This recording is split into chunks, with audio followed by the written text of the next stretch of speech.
নমস্কার। আজ 4ই জুন পশ্চিমবঙ্গের আবহাওয়ার পরিস্থিতির দিকে নজর রাখলে দেখা যাচ্ছে রাজ্যের বিভিন্ন প্রান্তে আবহাওয়ার চিত্র একই নয়।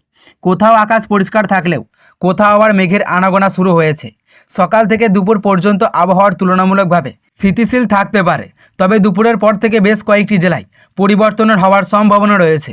কলকাতা এবং পার্শ্ববর্তী এলাকাগুলোতে দিনের শুরুতে রোদের তেজ থাকলেও বিকেলের দিকে মেঘের পরিমাণ বাড়তে পারে। অনেক জায়গায় কালো মেঘ জমে অল্প সময়ের জন্য বৃষ্টির পরিস্থিতি তৈরি হতে পারে। কর্মব্যস্ত মানুষদের জন্য একটি গুরুত্বপূর্ণ বিষয়, কারণ অফিস ছুটির সময় অনেক এলাকায় বৃষ্টির সম্ভাবনা থাকছে। হাওড়া, হুগলি, উত্তর ও দক্ষিণ 24 পরগনা, নদিয়া এবং মুর্শিদাবাদের বিভিন্ন অংশে বিকেলের দিকে বজ্রগর্ভ মেঘ তৈরি হতে পারে। এর ফলে কোথাও হালকা থেকে মাঝারি বৃষ্টিপাত দেখা যেতে পারে। কিছু এলাকায় কয়েক মিনিটের জন্য ঝোড়ো হাওয়াও বইতে পারে। পূর্ব ও পশ্চিম মেদিনীপুর জেলাগুলিতে আবহাওয়ার পরিবর্তনের ইঙ্গিত রয়েছে। উপকূলবর্তী এলাকাগুলিতে আর্দ্রতার পরিমাণ বেশি থাকায় মেঘ তৈরি হওয়ার অনুকূল পরিবেশ রয়েছে। ফলে সন্ধ্যার পর কিছু জায়গায় বৃষ্টির সম্ভাবনা উড়িয়ে দেওয়া যাচ্ছে না। উত্তরবঙ্গের জেলাগুলিতে আবহাওয়া আরও বেশি সক্রিয় থাকতে পারে। দার্জিলিং, কালিম্পং এবং জলপাইগুড়ির বিস্তীর্ণ এলাকায় মেঘের আকাশের পাশাপাশি বৃষ্টির সম্ভাবনা রয়েছে। পাহাড়ি অঞ্চলে ব্যবসায়ীকারীদের মানুষ এবং পর্যটকদের আবহাওয়ার সর্বশেষ আপডেট জেনে যাতায়াত করার পরামর্শ দেওয়া হয়েছে। আবহাওয়ার এই পরিবর্তনের ফলে দিনের সর্বোচ্চ তাপমাত্রা কিছুটা কমতে পারে, তবে বাতাসের আর্দ্রতার পরিমাণ বেঁচে থাকায় গরমের অস্বস্তি পুরোপুরি দূর হবে না। অনেকেই ভ্যাপসা গরম অনুভূত হতে পারে। বিশেষ করে দুপুরের সময় পর্যাপ্ত জল পান করা এবং রোদের দীর্ঘক্ষণ না থাকার পরামর্শ দেওয়া হয়েছে। অন্যদিকে কৃষকদেরও একই আবহাওয়ার গুরুত্বপূর্ণ প্রভাব ফেলতে পারে। যেসব এলাকায় বৃষ্টি হবে না সেখানে জমির আর্দ্রতা বৃদ্ধি পাবে, তবে বজ্রপাতের সময় মাঠে কাজ করা ঝুঁকিপূর্ণ হতে পারে। তাই আবহাওয়া খারাপ হলে নিরাপদ স্থানে চলে যাওয়াই ভালো। মৎস্যজীবীদের ক্ষেত্রেও আবহাওয়ার আপডেট গুরুত্বপূর্ণ। নদী বা উপকূলবর্তী এলাকায় যারা কাজ করেন তাদের আকাশের অবস্থা এবং স্থানীয় প্রশাসনের নির্দেশনার দিকে নজর রাখা উচিত।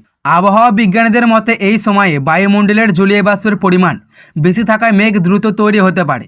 ফলে কোনো এলাকায় হঠাৎ করে আকাশ কালো মেঘে ঢেকে যেতে পারে অল্প সময়ের মধ্যেই, এবং সেই সঙ্গে বৃষ্টির সম্ভাবনাও হতে পারে। অনেক সময় দেখা যায় একটি এলাকায় প্রবল বৃষ্টি হলেও পাশের এলাকায় বৃষ্টির পরিমাণ খুবই কম থাকে। আজও এমন পরিস্থিতি তৈরি হতে পারে। কলকাতা মহানগর এবং সংলগ্ন এলাকাগুলিতে দিনের শুরুতেই আবহাওয়ার স্বাভাবিক থাকলেও বিকেলের দিকে পরিস্থিতির পরিবর্তন দেখা যেতে পারে। অফিস ফেরত মানুষেরা পথে বের হলে আকাশের অবস্থার দিকে নজর রাখবেন, কারণ সন্ধ্যার সময় কিছু এলাকায় বিক্ষিপ্ত বৃষ্টির সম্ভাবনা রয়েছে।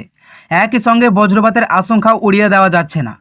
নদিয়া, মুর্শিদাবাদ, বীরভূম, পূর্ব বর্ধমান এবং পশ্চিম বর্ধমান জেলার অনেক এলাকায় বিকেলের পর মেঘের ঘনত্ব বৃদ্ধি পেতে পারে।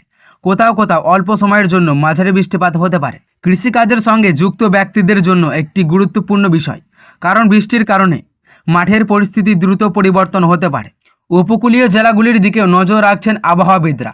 পূর্ব মেদিনীপুর এবং দক্ষিণ 24 পরগনার বিভিন্ন এলাকায় আর্দ্রতার মাত্রা বেশি থাকতে পারে। মেঘের বিকাশ দ্রুত ঘটতে পারে। এর ফলে সন্ধ্যা কিংবা রাতের দিকে বৃষ্টির সম্ভাবনা তৈরি হতে পারে। উত্তরবঙ্গের দার্জিলিং, কালিম্পং, জলপাইগুড়ি, আলিপুরদুয়ার এবং কোচবিহারে আবহাওয়ার পরিবর্তনশীল থাকতে পারে। পাহাড়ি এলাকায় মাঝে মধ্যেই মেঘ জমে বৃষ্টি নামতে পারে। পর্যটকদের জন্য একটি যেমন মনোরম পরিবেশ তৈরি করবে, তেমনই যাতায়াতের ক্ষেত্রে কিছুটা সতর্ক থাকাও প্রয়োজন রয়েছে। আজকের দিনের তাপমাত্রা খুব বড় পরিবর্তন না হলেও আর্দ্রতার কারণে গরম বেশি অনুভূত হতে পারে। আবহাওয়া বিশেষজ্ঞরা বলছে দুপুরের সময় সরাসরি রোদের মধ্যে দীর্ঘক্ষণ অবস্থান না করাই ভালো। পর্যাপ্ত পরিমাণে জল পান করুন এবং প্রয়োজন ছাড়া অতিরিক্ত রোদে না যাওয়ার পরামর্শ দেওয়া হয়েছে। এছাড়া বজ্রপাতের সময় খোলা মাঠ, জলাশয়ের ধারে বা উঁচু স্থানে অবস্থান না করার পরামর্শ দেওয়া হয়েছে। বজ্রঝড় শুরু হলে যত দ্রুত সম্ভব পাকা বাড়ি বা আশ্রয় স্থলে চলে যাওয়া উচিত। সার্বিকভাবে বলা যায় আজ 4ই জুন পশ্চিমবঙ্গের আবহাওয়ায় একাধিক রূপ দেখা যেতে পারে। কোথাও রোদের ঝলকানি, কোথাও মেঘের আকাশ, আবার কোথাও বজ্রবিদ্যুৎ সহ বৃষ্টির সম্ভাবনা রয়েছে। তাই দিনের বিভিন্ন সময়ে আবহাওয়ার পরিবর্তনের দিকে নজর রাখা খুব প্রয়োজন এবং সতর্ক মেনে চলুন।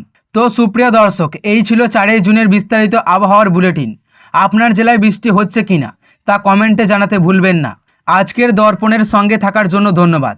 আরও নতুন আপডেট নিয়ে হাজির হব, ততক্ষণ ধন্যবাদ।